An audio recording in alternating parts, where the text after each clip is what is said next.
Drift off with Theo Von's wildest military tales, where crazy misunderstandings and unexpected wisdom collide. Let me know in the comment at what time you're watching.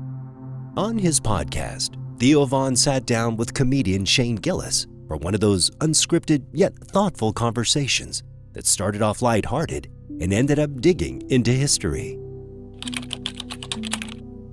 Theo began by reminiscing about his childhood when he and his buddies would spend long afternoons playing CW, their shorthand for Civil War reenactments. Like many kids, they weren't thinking about politics or history in any deep sense.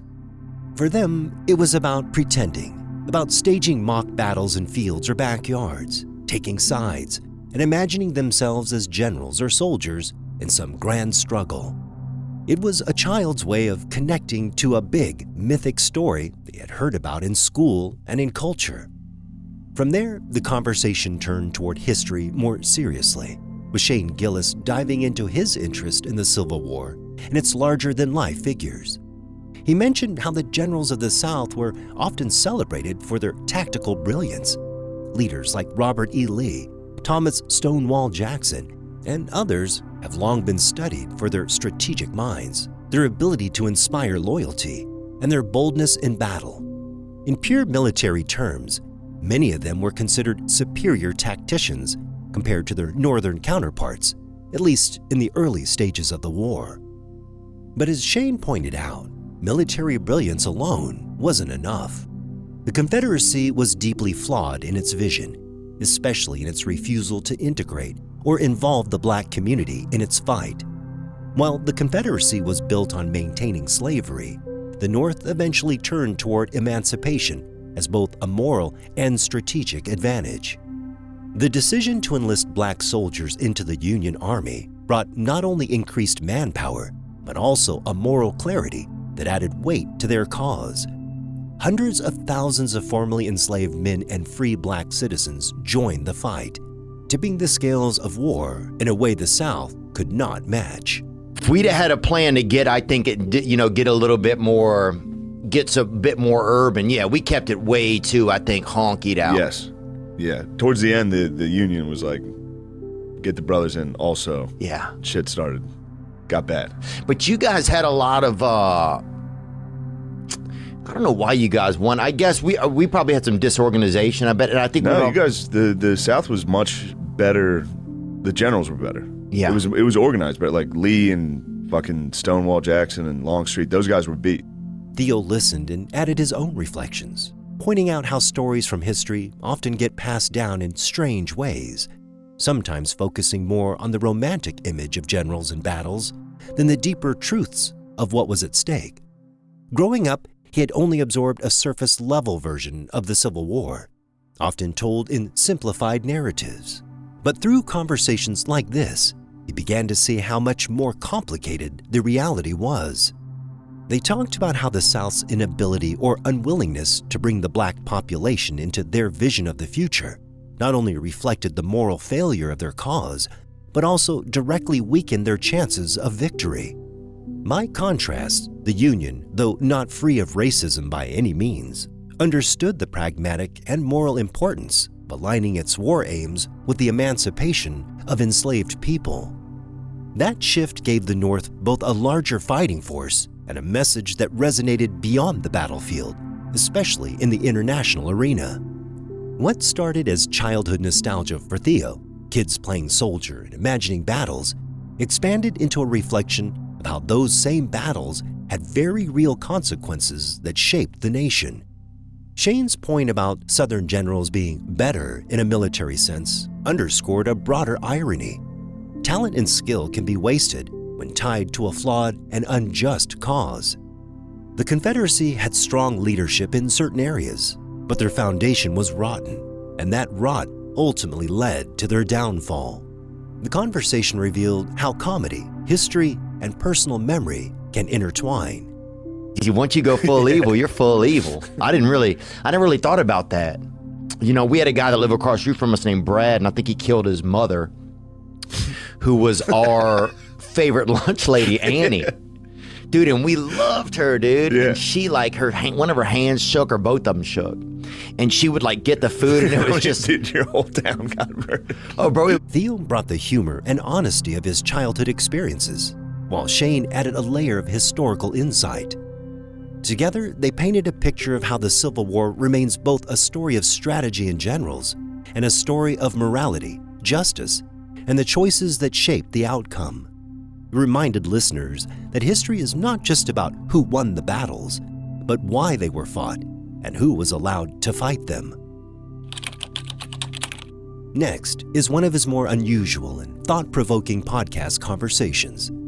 Theo sat across from a mortician who shared a story that was as haunting as it was profound. The discussion revolved around the peculiarities of burying a World War II veteran whose journey back home took decades, shaped by history, technology, and the resilience of family ties. He was killed in action in World War II. So he dies in World War II in the Battle of Bata. He is buried over there in a cemetery that they basically buried all the troops that got killed right there. He's buried there. Oh yeah, buffet style. They put a bunch of them in one spot. You know, they would just dig graves. And they had this protocol that they did. And they had government issued raincoats, and they'd wrap the body up in the raincoat and they'd bury it. And then they'd move on to their next battle or whatever. The mortician explained how the soldier had been among the many who never made it back from the war. For decades, his fate was unknown, his remains lost in the shuffle of battlefields, records, and time itself. Families of such men were often left with silence, no graves to visit, no certainty about what had happened, only the hollow knowledge that their loved one had vanished somewhere in Europe or the Pacific. But this story was different, because after years of absence, science caught up to history. The veteran's remains were eventually discovered and preserved in the archives of unidentified bodies. It wasn't until decades later that DNA testing opened new doors. By matching genetic material, experts were able to identify him and connect him to his living relatives. In this case, the breakthrough came when his DNA was successfully matched with that of his niece. It was as if, after years of separation, the lines of family reached across time to pull him home. For Theo, hearing the story added an almost surreal weight to the idea of closure. The thought that a soldier, gone for over half a century, could still find his way back to his family through a sliver of DNA struck him as both eerie and beautiful. The mortician described the moment when the family was contacted, how generations had grown up only with stories of this man suddenly had the chance to bring him back into their lives, if only in the solemn ritual of burial. The return was not a quiet affair. Once identified, the veteran's body was flown back to his homeland with a kind of reverence reserved for fallen heroes. The process itself carried a sense of ceremony, as though history was correcting itself, making sure that this soldier was finally given the dignity he deserved. The family, who had never expected to see him again, gathered for the burial. For them, it wasn't just about honoring one man. It was about closing a chapter of their family's story that had remained unfinished for decades. So what they did was they disinterred his body and flew it to Hawaii. And in Hawaii, they matched the DNA for him to one of his nieces. They matched that DNA to confirm that it was him. And then we started making the arrangements to get him back here. So, of course, they booked the flight and they said, okay, he's going to arrive in Nashville at such and such day at such and such time. So you guys show up at the airport? So we show up at the airport with the family and everything else, meet with the airport police at Nashville. And what do they come through? Baggage come? Just a large item like the golf bags? Well, they travel underneath. Theo reflected on how such stories showed the human side of history. For most people, World War II is an event studied in classrooms, shown in documentaries, or portrayed in movies. But for families like this one, it's still personal.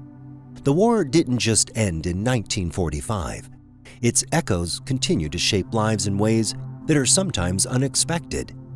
The advances of science, DNA testing in particular, have given people the ability to find answers where none existed before. For the families of missing soldiers, that can mean the difference between generations of unanswered grief and a single day of peace. The burial itself carried layers of meaning. The mortician noted the peculiarities of arranging such a ceremony, given the time that had passed. There was a blend of modern funeral practices with traditional military honors, creating a bridge between the past and the present. As taps were played and the flag was folded, the soldier was laid to rest not as a forgotten casualty, but as a remembered son, uncle, and patriot. For Theo, the story seemed to highlight how strange and powerful the bonds of family can be. Even when separated by decades, wars, and death, these connections still mattered enough to guide a lost body back home. In a way, it was less about the soldier himself and more about the idea of belonging. The idea that no matter how far someone is lost, the effort to bring them home is worth it. It was one of those rare podcast moments where human gave way to reflection, as Theo listened to the mortician's account and found himself caught in the gravity of the tale. The conversation was not just about death, but about memory, family, and the enduring desire to honor those who came before us. Theo Von, in a rare and sobering conversation, had a deep conversation with Dr. Aziz Rahman, a physician from Gaza who has witnessed firsthand the devastation of modern warfare. The discussion quickly turned toward the kinds of weapons being deployed in the region, and it was a chilling reminder of how far technology has advanced, and how those advances often come at the expense of innocent lives. Concerns over war crimes. Earlier this month, and this says allegedly, earlier this month saw a continuation of that effort with the targeting of 3 well-marked or fully approved aid vehicles belonging to World Central Kitchen, killing their 7 occupants and ensuring that the food would never reach those dying of starvation. The targeting was precise, placing missiles dead center in the aid agency's rooftop logos. Israel, however, said it was simply a mistake, similar to the mistaken killings of nearly 200 other aid workers in just a matter of months. Such horrendous mistakes are hard to understand, considering the enormous amount of advanced targeting AI hardware and software provided to the Israeli military and spy agencies, some of it by one American company in particular, Palantir Technologies. Dr. Rahman explained that the Israeli military has access to some of the most advanced weaponry in the world, much of it supplied or developed in collaboration with U.S. companies. These aren't just conventional arms. They include systems powered by artificial intelligence, drones capable of selecting and striking targets with little human oversight, and precision bombs that, despite their name, still cause enormous collateral damage. From this perspective as a doctor, the effect of these weapons isn't measured in technological marvels, but in human suffering. Charred bodies, shattered limbs, and waves of civilians pouring into hospitals already stretched beyond capacity. Theo listened as Dr. Rahman painted a picture of what high-tech warfare looks like on the ground. AI-powered weapons may be hailed as the future of defense, but in Gaza, their precision doesn't guarantee safety. In fact, mistakes or miscalculations often mean that residential neighborhoods, schools, and even medical facilities are turned into rubble. When the aftermath reaches the hospital, what remains are victims who had no part in the conflict. Children, mothers, the elderly, people whose only misfortune was being in the wrong place at the wrong time. The conversation also touched on chemical attacks and shelling. While less frequent, their impact is catastrophic. Dr. Rahman spoke about injuries that aren't just physical wounds, but long-term afflictions, burns that never heal properly, respiratory damage from toxic substances, and cancers linked to prolonged exposure. These weapons, designed for maximum effectiveness on the battlefield, find their way into crowded civilian zones, leaving scars that last for generations. For Theo, it was staggering to consider how detached these technologies are from the people they affect. In places like the US, discussions about defense contracts, AI integration, and next-generation warfare often sound abstract or technical.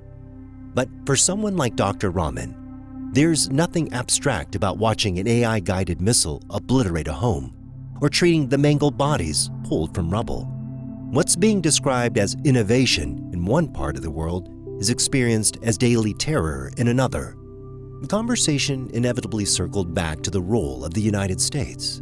Many of the weapon systems being used were either built or funded by American companies, and their effectiveness on the battlefield becomes a form of advertisement. For Gaza, though, it means that each strike has fingerprints stretching far beyond its borders. Dr. Rahman noted the painful irony. Nations far removed from the conflict are profiting from tools of destruction, while those caught in the middle pay with their lives. The casualty numbers are staggering, and while they often get reduced to statistics, Dr. Rahman stressed that each figure represents a person with a story, a family, and a community now left fractured. The reality of modern warfare is that civilians make up the majority of the dead and wounded. Hospitals, schools, and marketplaces turn into makeshift morgues. Generations of trauma are embedded not just in those injured, but the children who grow up surrounded by loss. For Theo, the weight of the conversation was unmistakable. He often steers his podcast towards humor and lightness. But here, the gravity of Dr. Rahman's perspective cut through.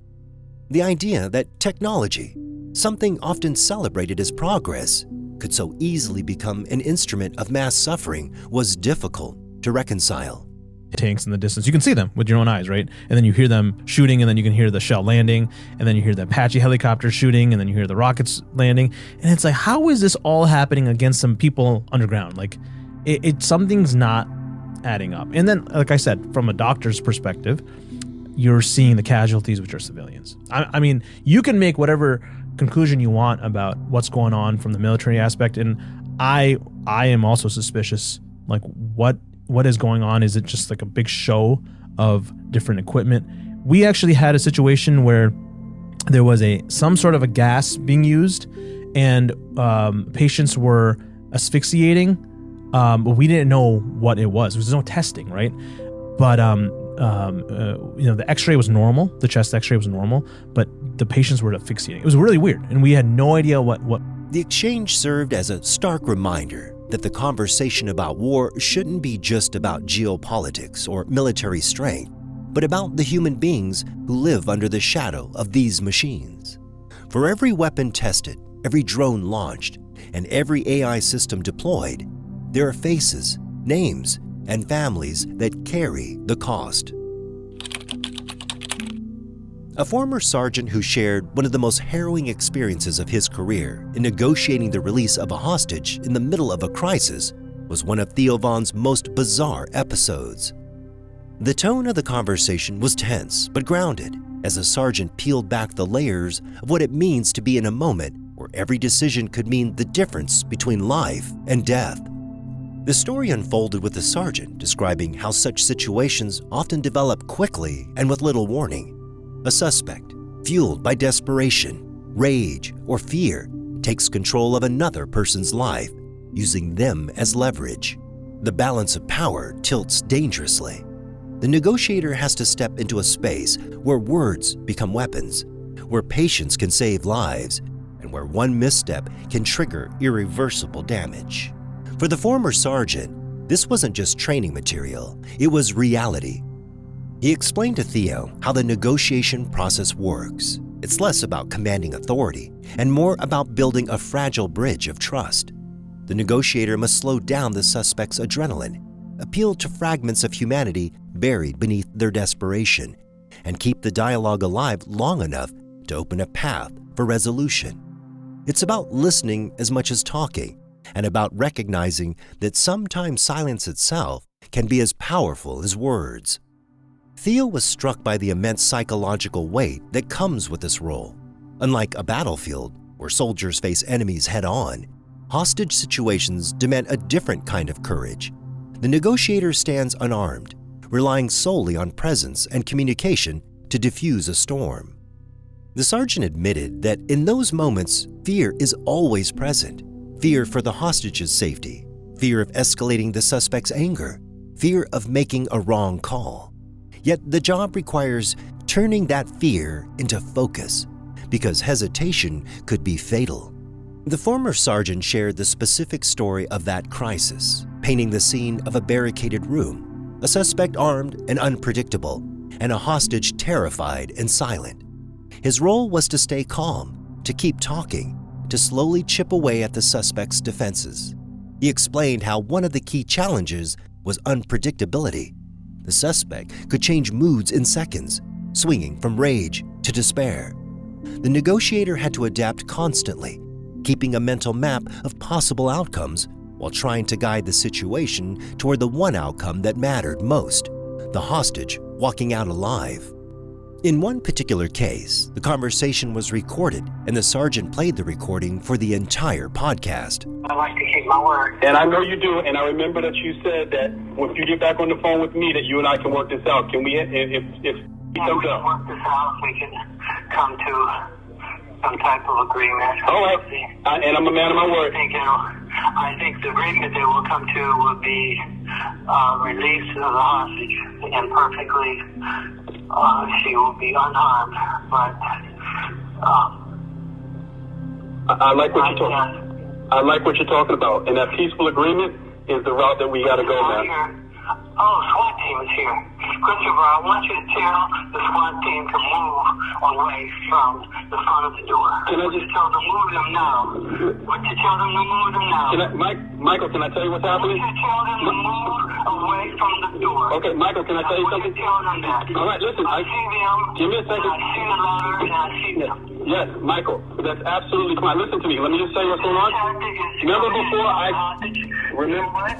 before I explained to you what was going on? Remember before you what? Michael, remember before I explained to you what was going on? I tell you what, we're going to call 911. Theo noted how surreal it must be to live with the knowledge that a single phrase, an ill-timed word, could determine whether a life was saved or lost. The sergeant nodded, explaining that the pressure doesn't end when the hostage is freed. Negotiators often replay the events in their minds for years afterwards, questioning if they could have done better, carrying the echoes of voices from their tense exchanges long after the moment has passed. The conversation also highlighted the broader dangers of these situations. For every successful negotiation, there's the constant risk of failure, of violence erupting despite best efforts. The sergeant admitted that this risk weighs heavily on every law enforcement officer in such scenarios. It's a reminder that while training and skill matter, the unpredictability of human behavior can never be fully controlled. By the end of the discussion, Theo seemed humbled by the story. What struck him most wasn't just the danger of the situation, but the human element behind it. The courage to step into chaos armed only with words, the responsibility to safeguard a life, and the quiet burden carried afterward. The former sergeant's account wasn't about glory or heroics. It was about the razor-thin line between tragedy and relief, and the resilience it takes to stand on that line. Theo Von's ability to open conversations into unexpected corners of politics and culture was on full display when he sat down with Candance Owens. What began as a straightforward question about U.S. military involvement in Israel quickly evolved into a broader critique of American foreign policy, religion, and the narratives that shape public opinion. Candance, known for her sharp and unfiltered takes, doesn't hesitate to cut into the layers of complexity. The discussion started with Theo raising the question of why the United States has remained so deeply entrenched in Israel's affairs.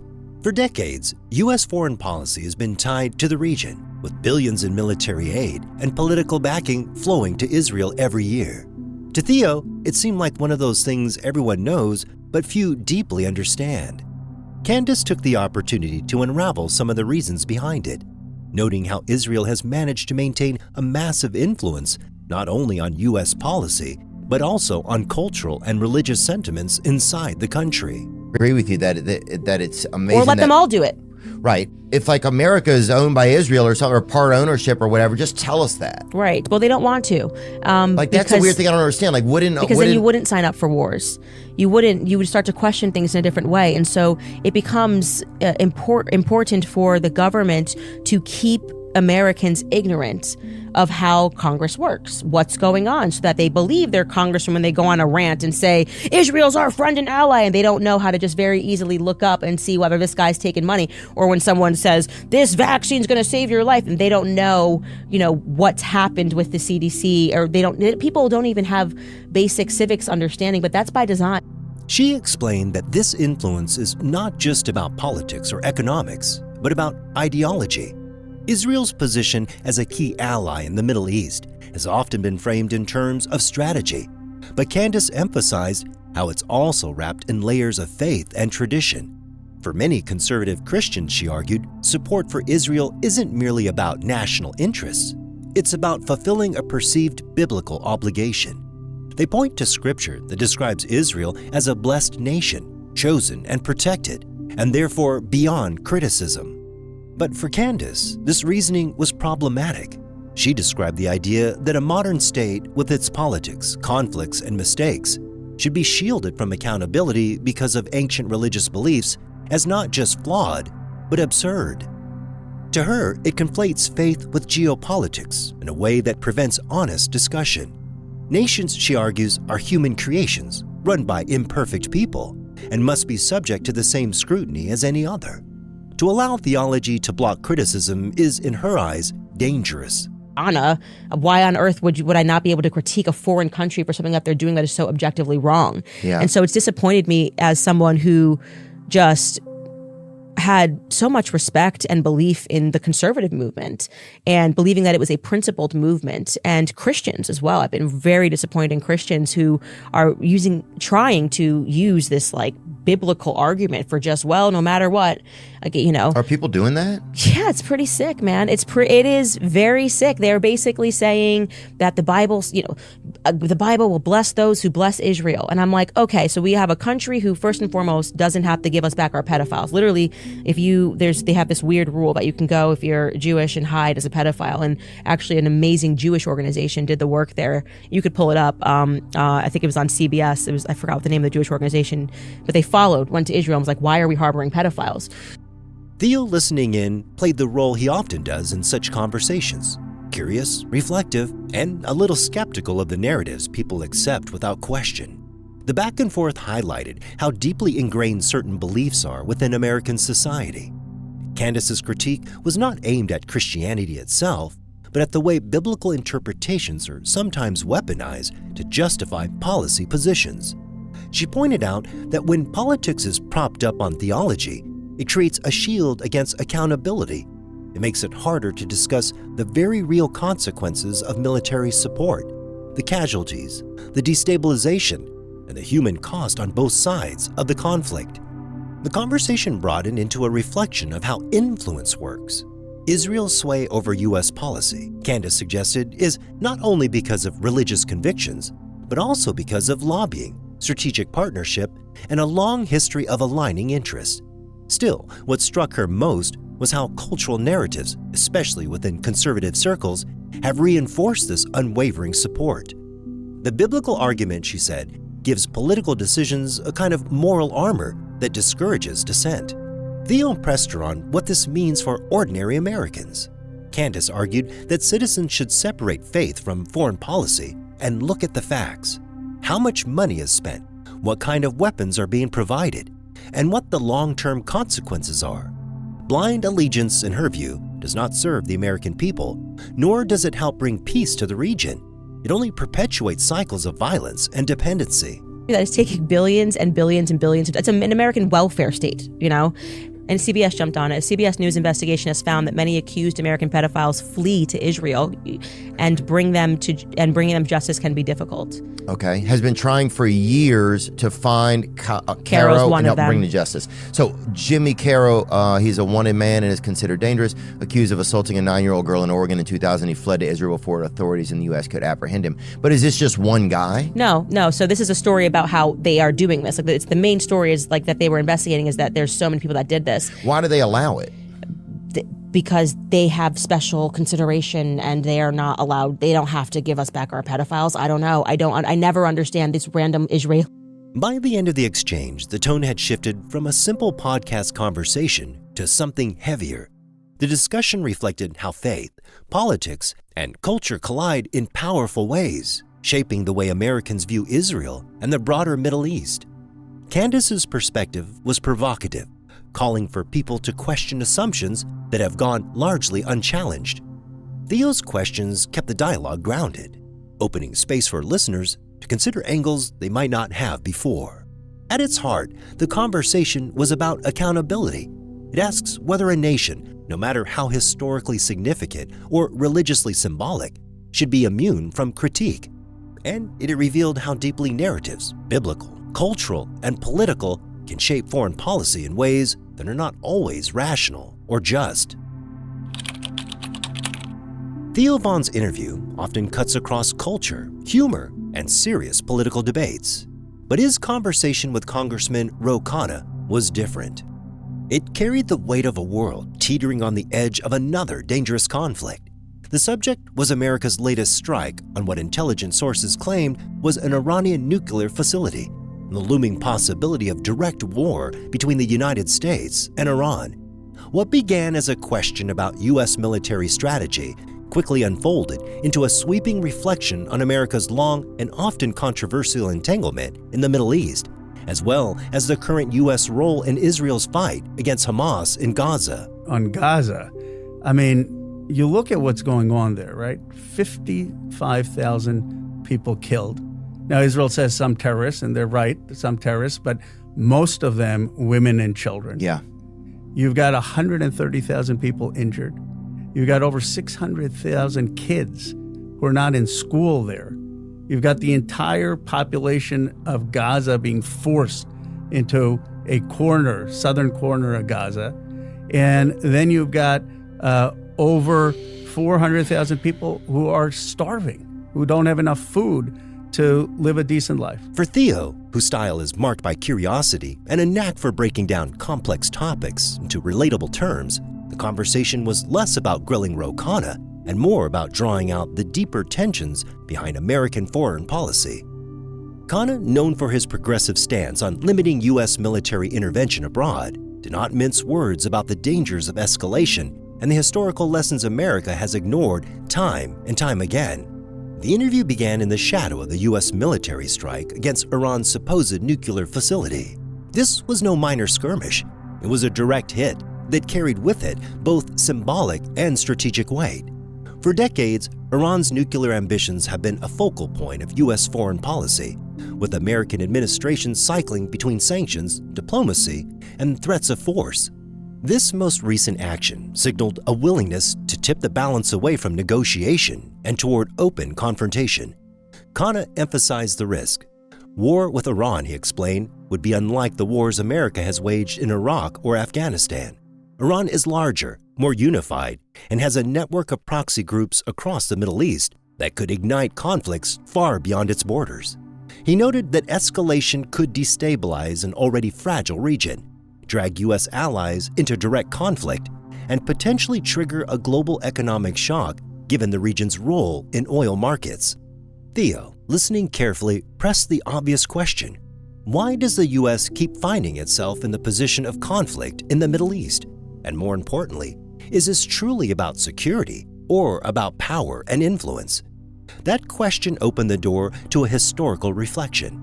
Khanna laid out how U.S. involvement in the Middle East has rarely been about a singular issue like democracy or counterterrorism, despite how it's often presented to the American public. Instead, it's been about securing resources, maintaining alliances, and projecting power in one of the most strategically vital regions of the world. From the overthrow of Iran's democratically elected Prime Minister Mohammad Mossadegh in 1953, orchestrated with the help of the CIA, to the invasion of Iraq in 2003, America's hand in shaping the region has been undeniable. Each move was justified in the language of security, preventing communism, stopping the weapons of mass destruction, combating terrorism, but the outcomes often left the region fractured and inflamed. Khanna pointed out that Iran has always viewed U.S. actions through this long lens of intervention. To Iranian leaders, American hostility is not just about nuclear weapons, but about decades of interference in their sovereignty. Every strike, every sanction, every regime change attempt feeds into a narrative of resistance that strengthens hardliners within the country. In this way, he argued, military action often produces the opposite of its intended effect.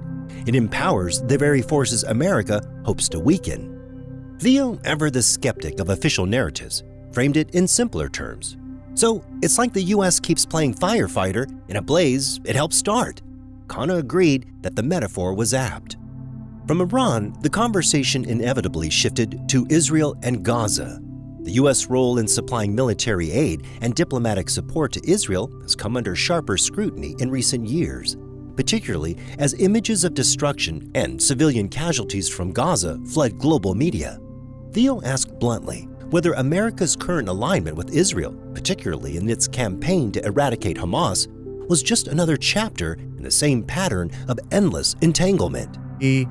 Helping Netanyahu in the killing of children, women, and so many Palestinian civilians. Now, look, Israel was hard hit October 7th. I'm sure, like many people, you thought that was horrific, the October 7th attack. Oh, yeah. And neither of us have any sympathy for Hamas. They're a terrorist group. But what happened is I supported initially Israel saying, go get those terrorists who committed those horrific attacks on October 7th. But within 3 months, they had destroyed a lot of Hamas.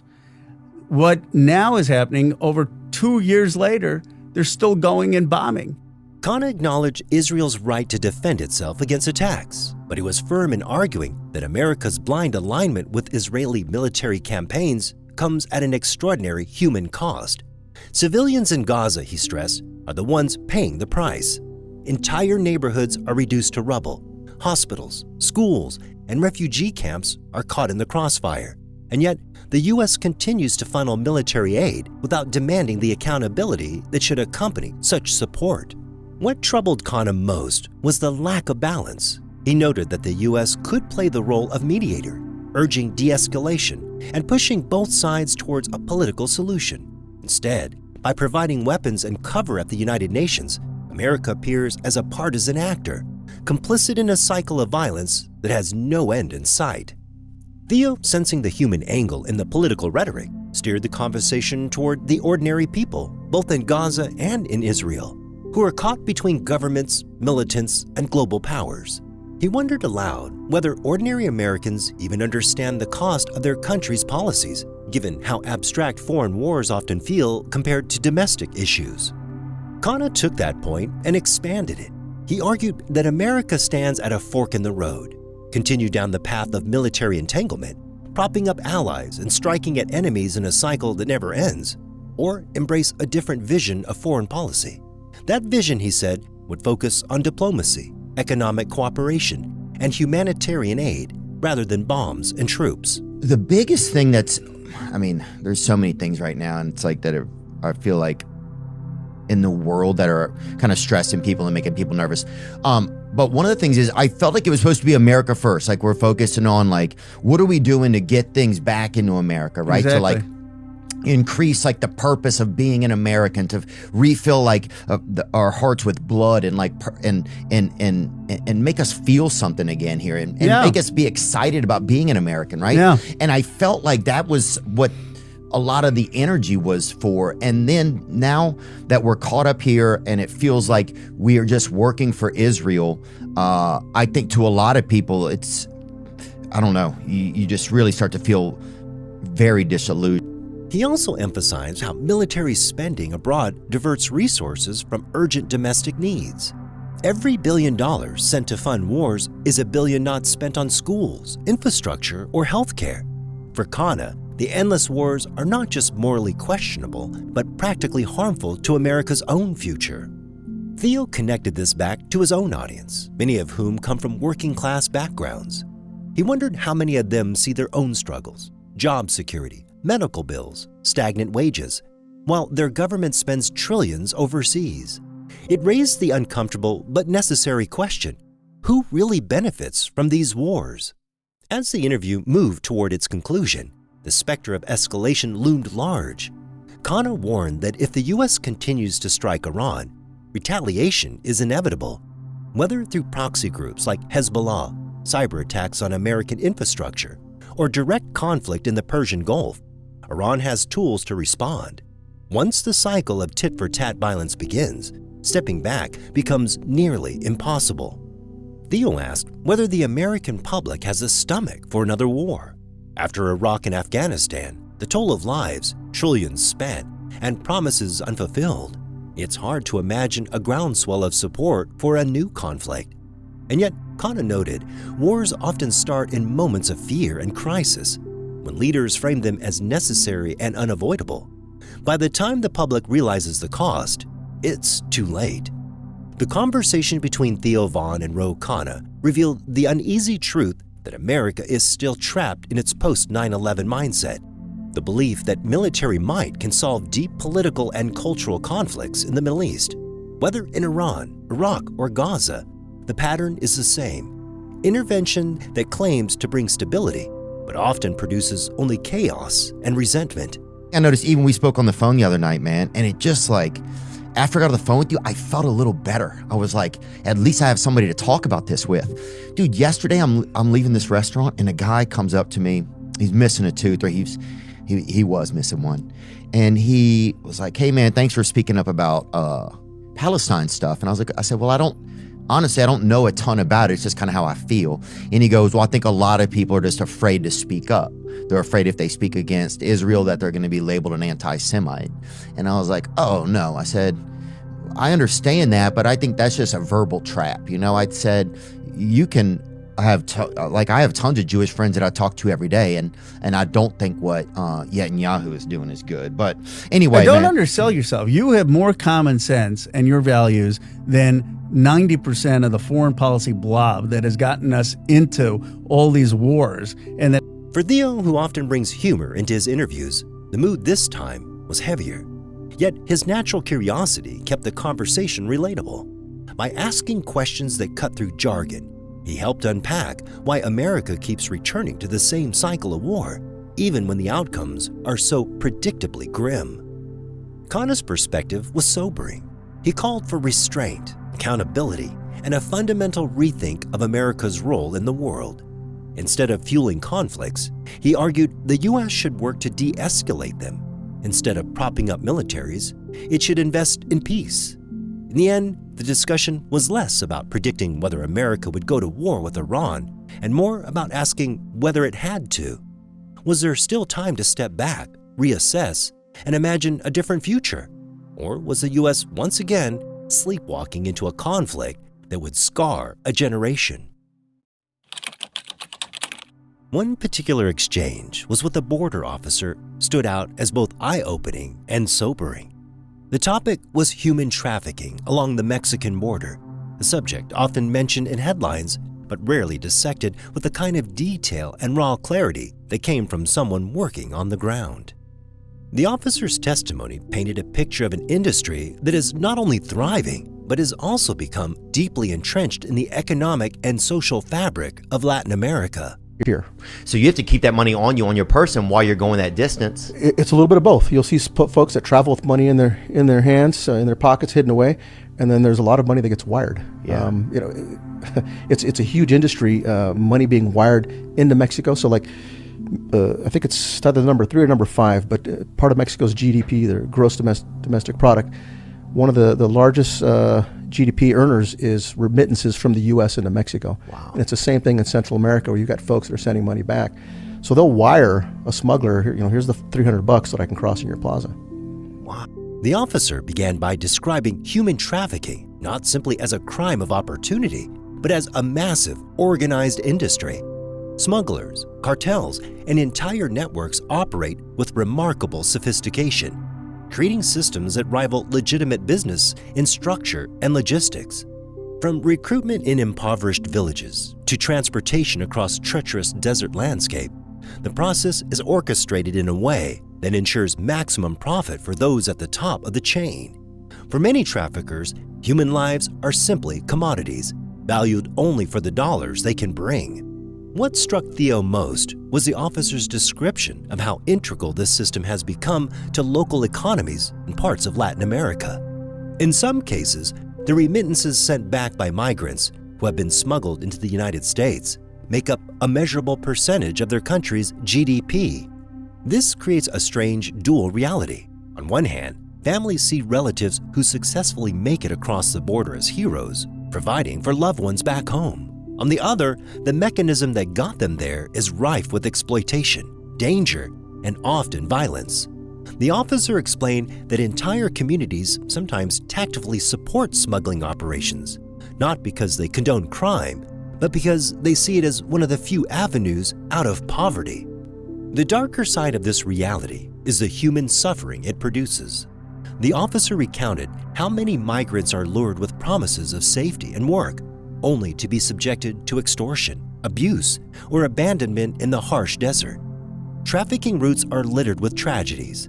Individuals who never completed the journey, families torn apart, children left vulnerable to unimaginable exploitation. For officers on the front lines, encountering these human costs is an almost daily reality. Theo listened intently as the officer described the sheer danger of the work. Border patrol isn't just about standing watch or scanning vehicles. It involves facing armed smugglers, infiltrating cartel-controlled territories, and trying to rescue people who may already be trapped in situations of coercion or violence. The officer spoke about how difficult it is to negotiate these confrontations, balancing law enforcement with humanitarian responsibility. For many patrol agents, the challenge isn't only physical danger, but also the emotional toll of seeing people at their most desperate. The conversation shifted toward the evolving technologies being used in this fight. Drones, sensors, surveillance systems, and military-grade equipment all play a role. Yet the officer pointed out that traffickers often adapt faster than the authorities.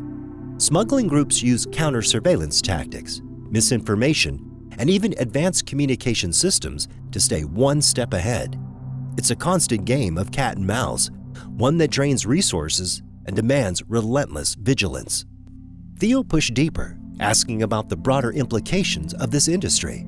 The officer emphasized that human trafficking doesn't exist in isolation. It fuels other criminal enterprises, such as drug trafficking, money laundering, and arms dealing. The network that smuggle people across borders often have direct ties to cartels, making the crisis not just a humanitarian one, but also a matter of national security. Every successful smuggling operation strengthens criminal organizations that destabilize entire regions and threatens international stability. You're ready to be crossed. You've got the folks that will just get you across the border, and then you've got those that'll cross you once across the border into the U.S., and then you've got logistics teams that do the transport. So just all different. So depending on how much money you have is the type of treatment you can get along the way, kind of? Kind of, sort of. I mean, you're going to pay a lump sum, but each segment, someone's getting paid, right?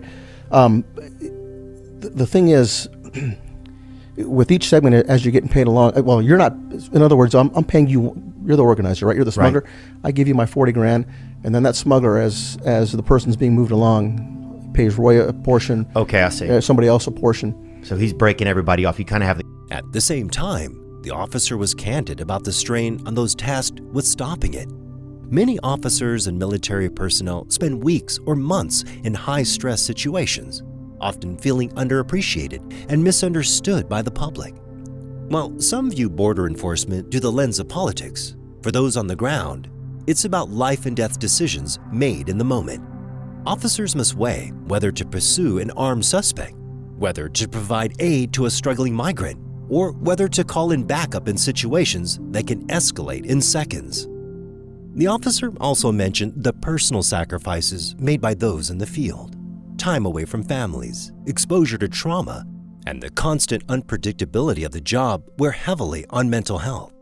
Theo, always attuned to the human side of a story, asked how officers cope with the weight of it all. The response was telling. Many rely on camaraderie with their peers, while others turn to faith or simply bury themselves in the sense of duty that keeps them coming back day after day. By the end of the discussion, what emerged was a nuanced understanding of human trafficking along the border as not just a political talking point, but a deeply complex human crisis. It's an industry shaped by desperation, driven by profit, and sustained by both systemic poverty and criminal enterprise. For the officer, sharing these insights wasn't about pushing an agenda. It was about shedding light on the realities faced by those who enforce the border and those who risk everything to cross it. Theo's ability to balance curiosity with empathy allowed the conversation to unfold in a way that was both informative and deeply moving. Listeners walked away with a sense that behind the headlines, statistics, and debates, there are real lives being shaped and shattered by the forces of human trafficking. And at the heart of it, there are officers, migrants, and entire communities caught in a web that demands attention, compassion, and solutions far beyond the scope of any single policy.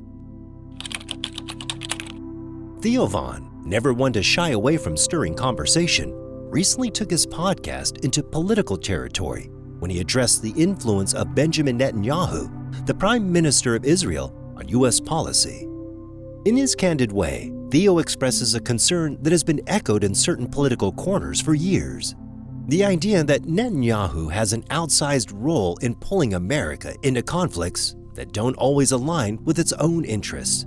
For Theo, the matter wasn't about being against Israel as a nation or people. It was about questioning whether the U.S. repeatedly finds itself entangled in wars in the Middle East under the pretense of loyalty to Israel's leadership. A war with Iran or not, America, if Israel is trying to, I don't trust the Israel leader at all.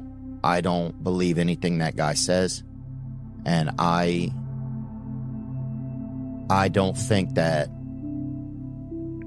our soldiers should have to go and defend stuff that they start.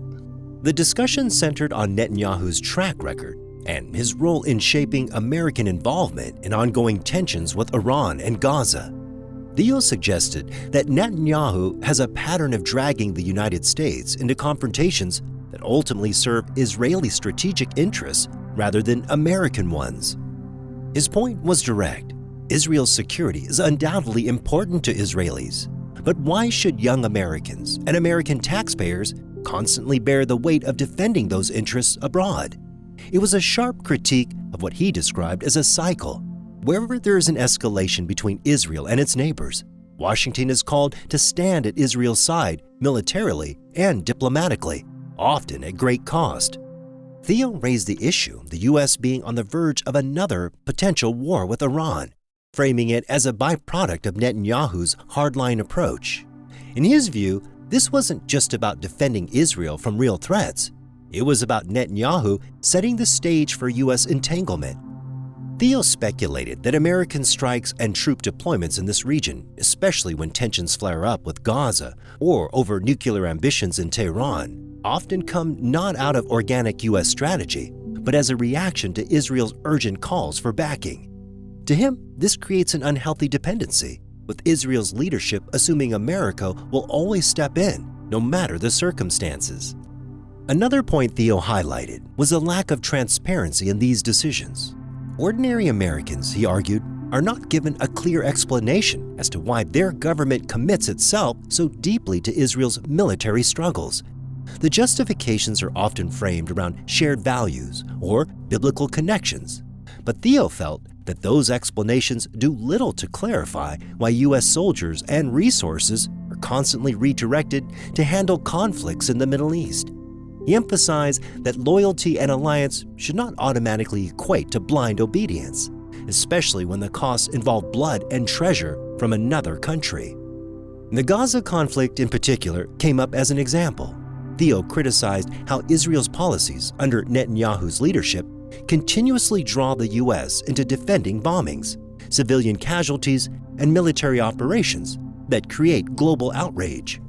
He stressed that when America stands too closely aligned with Netanyahu's agenda, it inherits the blowback as well: diplomatic backlash, terrorist threats, and reputational harm on the international stage. In his words, it felt less like an alliance and more like being dragged into someone else's battles without choice. Theo also questioned the long-term strategy behind such involvement. He suggests that the U.S. should be focusing on its own domestic issues, economic pressures, cultural divisions, and rebuilding trust in its institutions, rather than continually engaging in costly wars in the Middle East. For him, the American people deserve clarity on why their government acts as it does and whether these wars truly serve their interests. He rejected the idea that unquestioned loyalty to Netanyahu should determine U.S. foreign policy. But that is kind of how I feel, I guess. And so it's like, yeah, when do I speak? When do I say that? You know? Because it feels like they're trying to push Trump to go do that. And it's like, who makes that choice? Does he make that choice? And then what do we get? You know, what's the win for us? We're just involved in some other thing while we have suffering here at home. So maybe something like that is like, yeah, should I even speak up? Because I'm not in service. Servicemen and women may be like, we'll do it, you know, and that's their commitment and their job. But yeah, I don't know. That guy really scares me. And I don't know why we support them. I don't know. In a moment of raw honesty, Theo admitted he simply didn't understand why America keeps following through on Netanyahu's demands. To him, it feels like a cycle that's been accepted without questioning, almost as if it's automatic. He expressed frustration with this arrangement, emphasizing that he personally didn't want anything to do with it. It wasn't about turning his back on global responsibilities or even on Israel itself. It was about rejecting what he perceived as manipulation and overreach by one political leader who repeatedly uses America's power for his own ends. Ultimately, Theo's remarks reflected a broader unease that's been building among some Americans. The sense that U.S. foreign policy has been hijacked by entanglements that no longer serve the people back home. By speaking so directly about Netanyahu's influence, Theo tapped into a debate that is often avoided in mainstream discussion, laying bare the question of whether America's leadership with Israel, while historically strong, has become unbalanced. In his own way, Theo was demanding accountability, not just from Netanyahu, but from U.S. leaders who continue to align uncritically with him. His stance was not wrapped in polished political rhetoric, but in the plain, straightforward style he's known for. It was a call to rethink alliances, prioritize American lives, and ensure that foreign policy decisions are guided by national interests, not the demands of a foreign leader. Theo Von and Andrew Santino are two comics who, despite their lighthearted approach to life, often find themselves digging into serious topics with an angle that blends curiosity, honesty, and humor. In one particular conversation, the two sat across from each other and found themselves peeling back the curtain on a subject that has been in the spotlight since recent events took the political world: the Secret Service and the Trump shooting incident. The discussion began with Theo's typical blend of laid-back curiosity and Southern wit. He admitted that the Secret Service, to most Americans, has always seemed like a faceless wall of men in dark suits and earpieces, stern, silent, and impossible to read. Andrew Santino, with his quick, sarcastic humor, agreed, but pushed further, pointing out how the Trump incident exposed the cracks in that seemingly flawless wall of protection. We all grew up thinking they were untouchable, right? Like you could throw 100 ninjas at a president and they'd still come out alive. Then we see this, and it's like, wait, what happened? Santino quipped. Your job at Secret Service, there's so many, it's all downtime. I'm also shocked that they wear sunglasses. The Secret Service doesn't have like a thing that they can permanently put around their eyes. Taking on and off sunglasses? Yeah, pain in the ass. And I lose. I'm gonna, the pair I brought in here today, I'm gonna lose it. I'm gonna leave it here in the studio. Lose them all the time. Yeah, you start to wonder, what is it, a conspiracy? Do they want us to think it's a conspiracy? Because now there's no, like, the guy's been a martyr after the justice system went after him, right? Whatever you think. Like, I've always thought that Trump is a shady businessman, right? Do I think that he's a very personable guy? I don't know. I don't know him well enough. The most interesting thing I've seen him do was when he's turned like that and said, fight. It showed like that because there's a lot of people who think, oh, they're going to want it.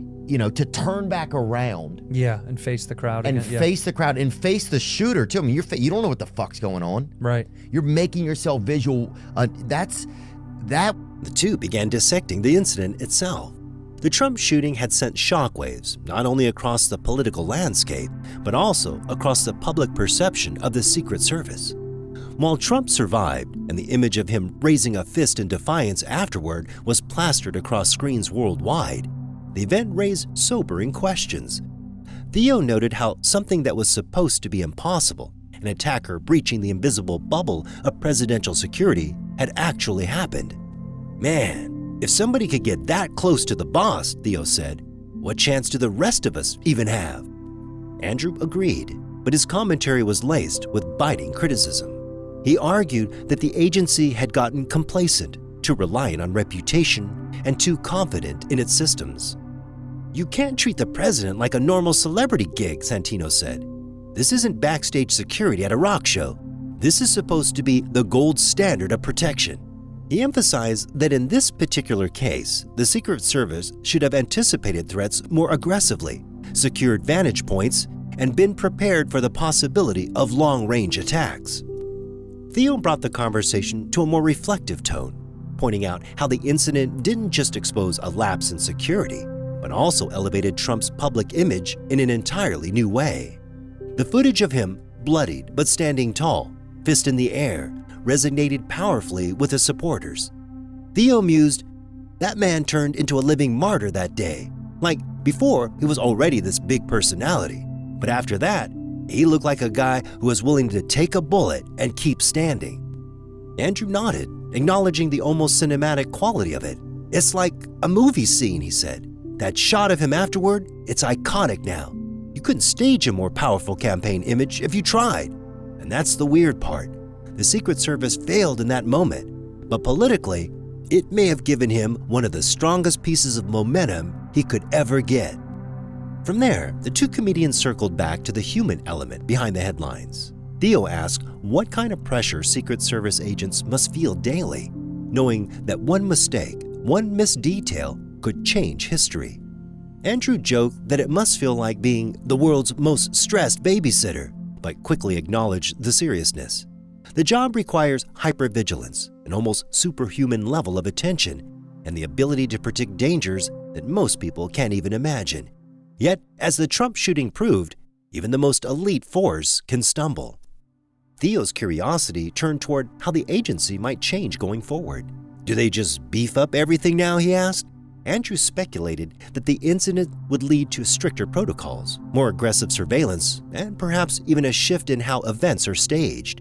You just can't let a crowd of thousands show up anymore without locking down every rooftop within a mile, he said. It's sad, but that's the reality. But the heart of their conversation remained fixed on the duality of the incidents, a near-catastrophic failure for the Secret Service that simultaneously produced one of the most defining moments in Trump's public life.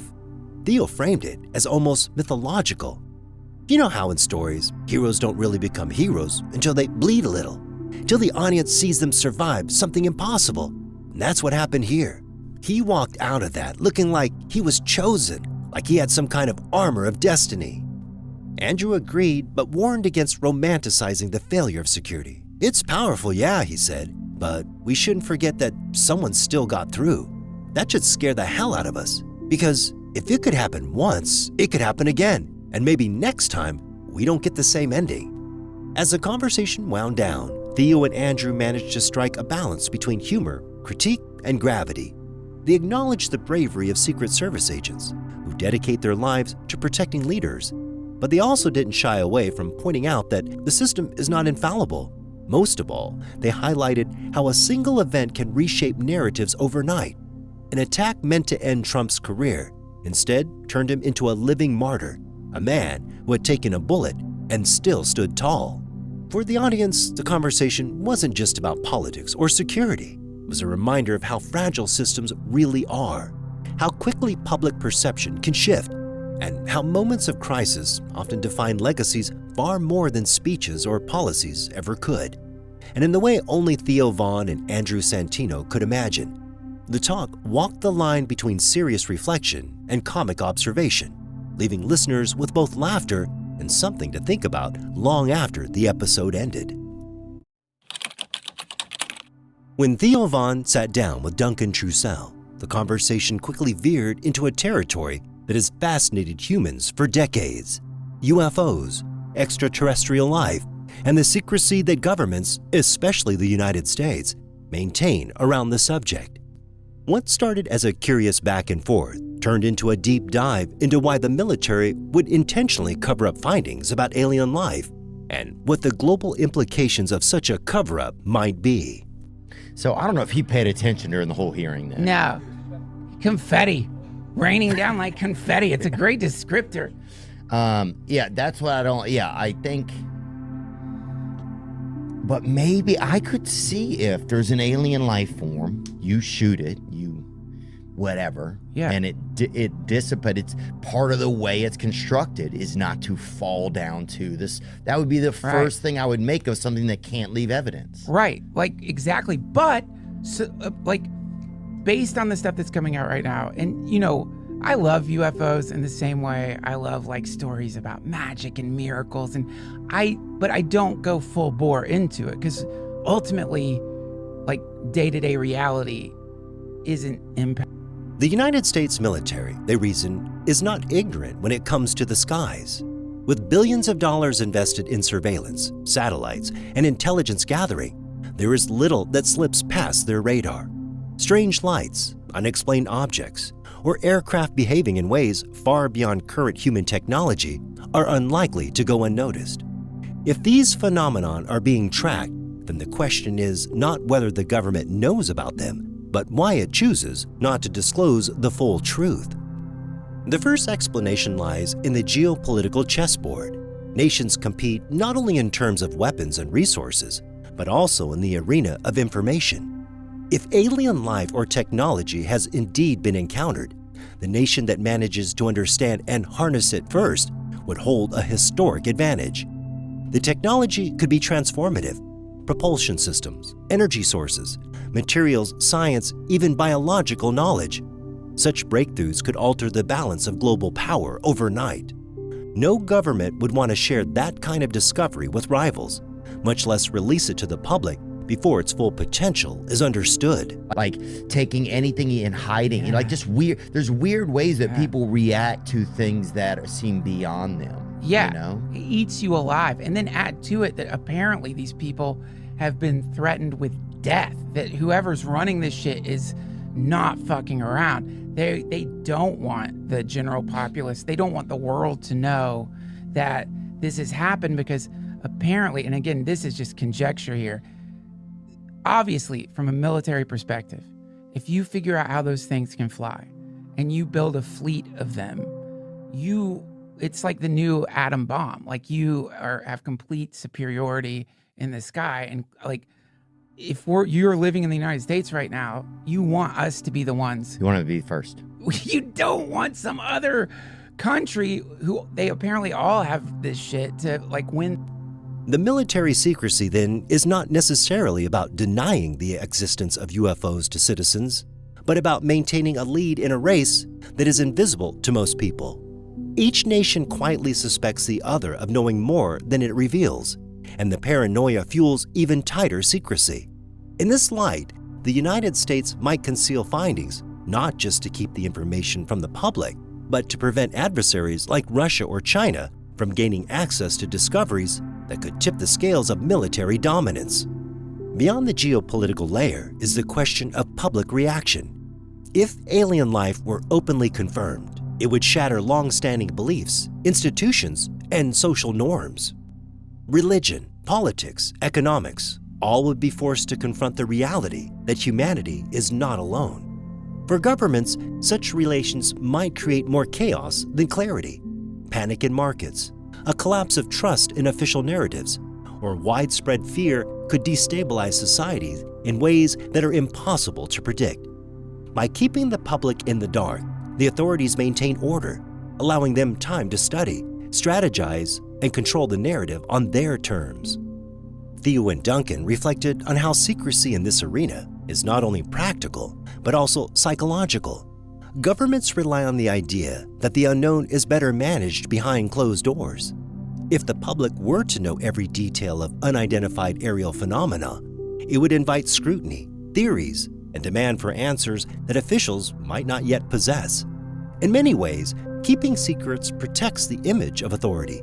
Admitting uncertainty or lack of control over objects in the sky that defy explanation could undermine confidence in the very institutions designed to ensure safety. That's sick, Dude, bro. it would be, you're right. If they proved aliens, if there was some proof of them, like, and obviously if there was some further proof that really set in everybody, like everybody, it was like, wow, they're there, they're out there. What would that do to religion? Do you think that would strengthen it, or do you think that would weaken it? Well, I mean, I think it depends on the religion and the lineage of the religion. I mean, if you've been living in a religion that is doing the same thing for humanity that we used to do for planet Earth, the Earth was the center of the universe.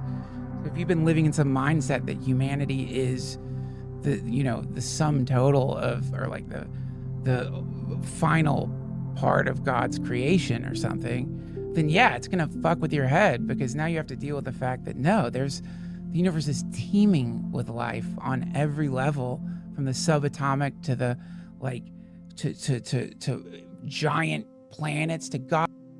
Another layer of the discussion focuses on the motivations behind the silence. It isn't merely fear, it's ambition. The discovery of alien technology would be the ultimate prize. Imagine a spacecraft that can bend gravity, travel faster than light, or operate without fuels as we know it. Such technology could not just reshape warfare, it would redefine civilization. Energy crises would vanish, transportation could be revolutionized. Even medicine might leap centuries ahead if biological insights were gleaned. Whoever controls that knowledge would not just lead the world, they would dominate it. And so every nation hides what it finds, waiting for the chance to exploit it before others do. Yet the secrecy comes with costs. By restricting access to such discoveries, humanity as a whole is deprived of potential progress. If alien technology exists and is being reverse engineered in military labs, then the benefits that could uplift billions remain locked away in the pursuit of strategic advantage. What might save lives, end wars, or cure disease is instead treated as a classified asset, hidden from the very people it could help most.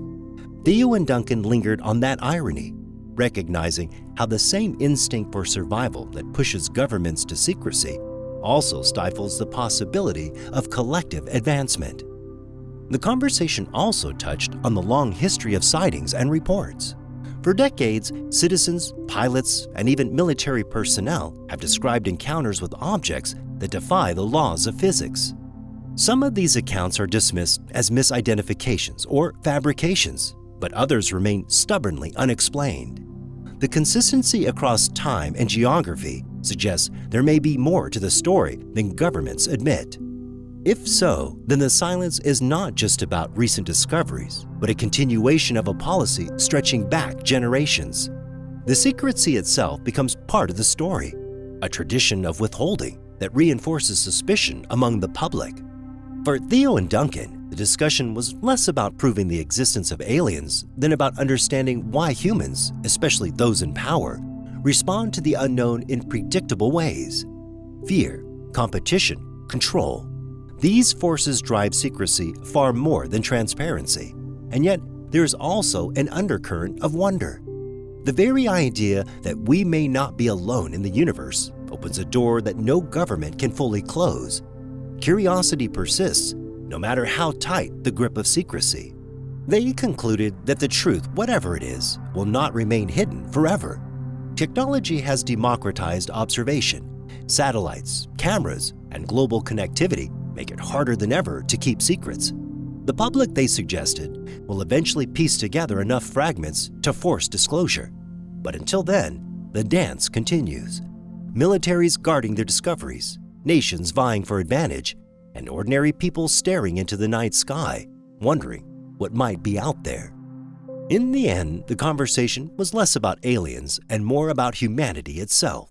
It revealed how the unknown magnifies our instincts, our hunger for power, our fear of chaos, and our longing for answers. Whether or not the military truly possesses evidence of alien life, the secrecy surrounding the subject reflects the deepest truths about how humans navigate mystery, cautiously, competitively, and always with one eye on the horizon, waiting for what might come next. When Theo Von turned on the microphone for one of his recent solo podcast episodes, his usual mix of humor, storytelling, and cultural commentary took a sharp and sobering turn. Instead of riffing on odd characters from his hometown or diving into lighthearted banter about human quirks, Theo used the space to address something that had been weighing on him heavily: the staggering loss of life in Gaza. You know, we've had people on the podcast in the past to talk about it. And there's a conflict that's been happening in the Middle East. People know about it, between Israel and Palestine and some of the areas over there, the Gaza area they talk about. And I just think it feels to me, I don't know if it feels to me like it's a genocide that's happening while we're alive here in front of our. This wasn't the type of episode where he pointed fingers at political leaders, foreign governments, or military strategies. In fact, what stood out most was his refusal to lean into blame. Instead, he spoke about the human toll, the children, the families, the ordinary people whose lives were being erased in a conflict that seemed endless. The focus wasn't on assigning responsibility or parsing geopolitics. It was on acknowledging suffering and on calling attention to how little the wider world seemed to be acknowledging it. Theo's reflection began with a simple recognition: people are dying, and not in small numbers. Families are being torn apart. Children are being killed. Entire communities are being devastated. Yet, despite this reality, it seems as though the world has grown numb. Headlines flare up, debates rage for a day or two, and then attention shifts to something else: a celebrity scandal, a sports rivalry, the next trending video. The cycle of distraction leaves those deaths in the shadow, unspoken and unacknowledged. What hits hardest in Theo's message was his admission of his own silence. He didn't distance himself from the apathy he was critiquing. He placed himself squarely in it. He admitted he hadn't spoke out enough, that he had allowed the news to wash over him without engaging as deeply as he could have. It wasn't an act of self-punishment so much as an attempt to hold himself accountable. By doing so, he turned the mirror back on his listeners, asking them, without ever explicitly saying so, to consider whether they too had fallen into the habit of ignoring tragedy because it was far away, complicated, and uncomfortable. Just children, women, people, body parts, just people like putting their kids back together. And I just can't believe that we're watching that and that more isn't said about it. And so I'm not saying anyone else needs to say anything, but I think I'm just that more isn't said about it by me. So I just, I want to be able to speak up about that I think we're watching probably like, one of the sickest things that's ever happened. And I'm sorry if... The heart of his message was awareness. He didn't try to deliver a lecture on international relations or a breakdown of historical grievances.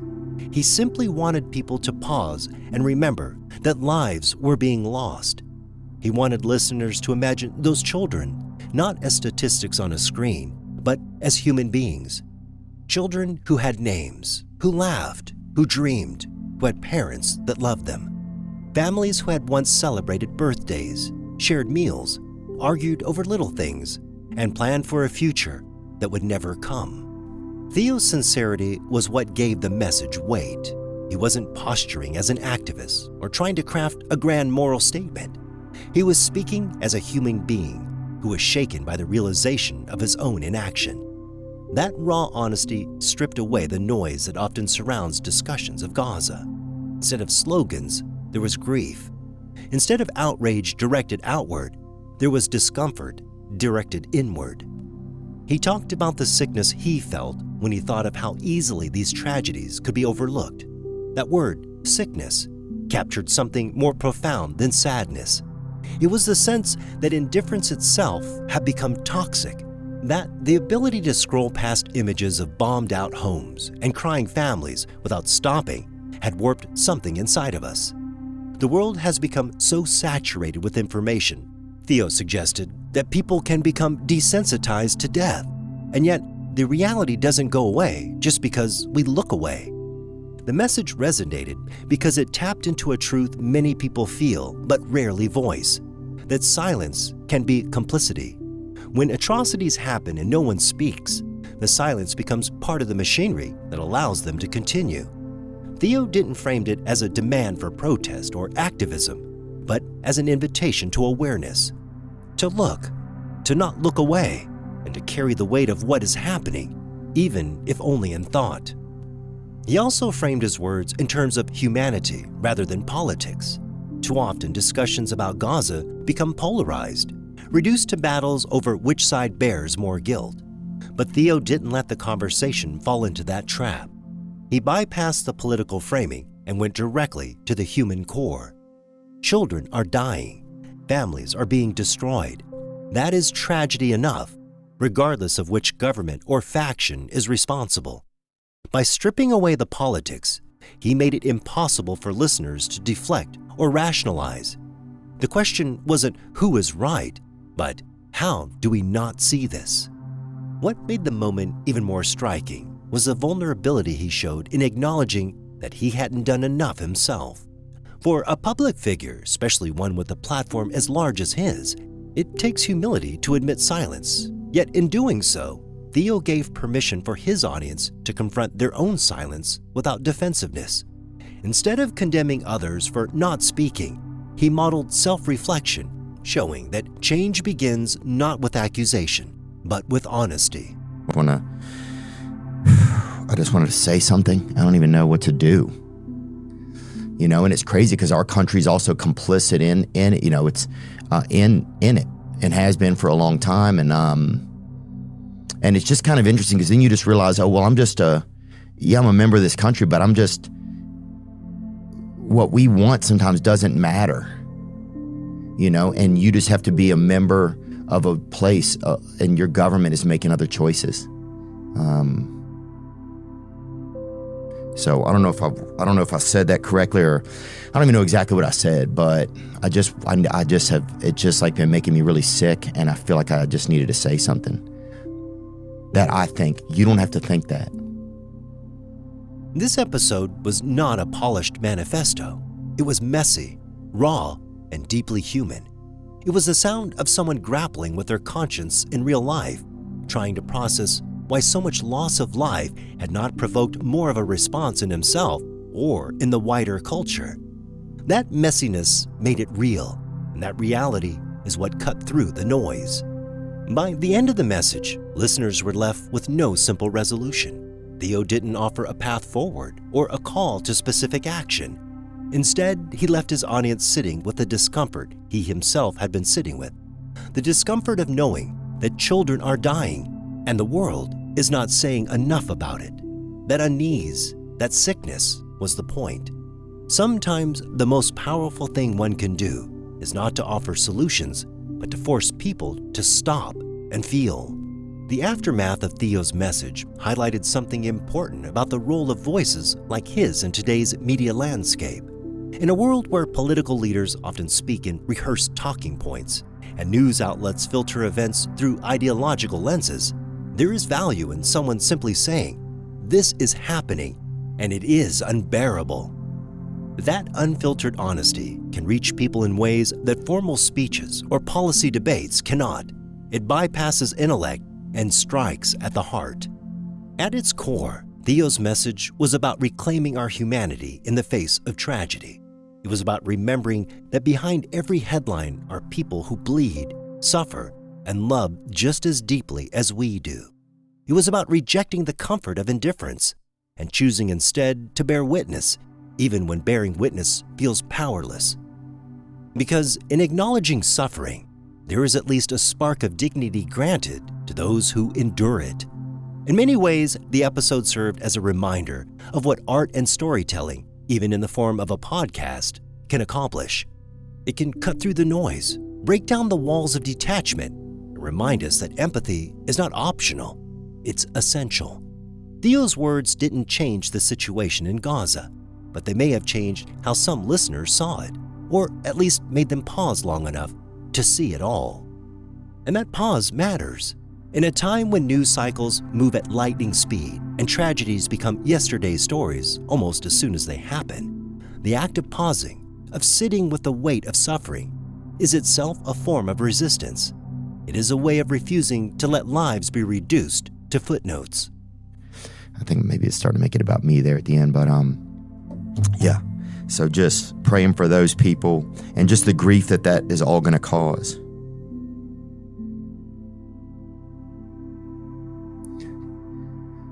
You notice, like, what are we doing?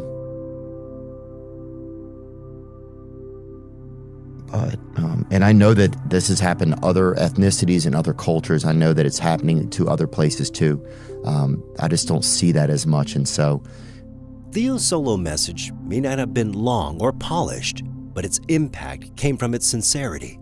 It was the voice of someone unwilling to keep looking away, someone wrestling with his own silence, and someone urging others to at least notice the lives being lost.